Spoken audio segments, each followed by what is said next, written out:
ఆ అమ్మాయి 25,00,00,000 అడిగింది. ఇచ్చేస్తావా నువ్వు ఇప్పుడు? చెప్పు, చెప్పు, చెప్పు. రీసెంట్‌గా ఒక స్టోరీ చాలా బాగా హైలైట్ అవుతుందనమాట. చాలా హైలైట్ చేశారు దాన్ని.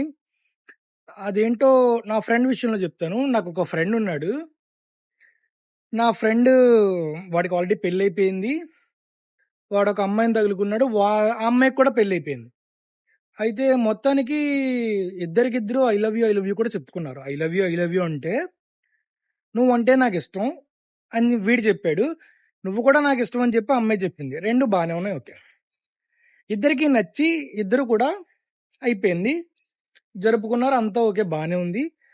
అయితే ఆ అమ్మాయి ఏంటంటే మా వోడికి డబ్బులు డిమాండ్ చేసిందనమాట.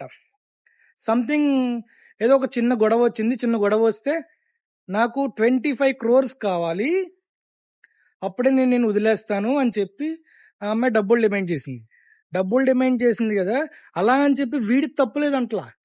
వీడికో మంచి పదవుంది. మంచి పదవి పెట్టుకొని ఇలాంటి లంగేసాలు ఇస్తే ఇలానే ఉంటుంది పరిస్థితి. ఇప్పుడు ఆ అమ్మాయిది తప్పా అంటే తెలీదు.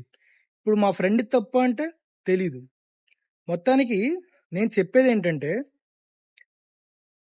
అమ్మాయిల మీద అంత రెస్పెక్ట్ ఎలా ఉంటుందంటే, పాపం ఆడపిల్లరా అని చెప్పంటారు. కానీ వీడిని ఒక మగనా కొడుకురా వీడు అని చెప్పంటారనమాట.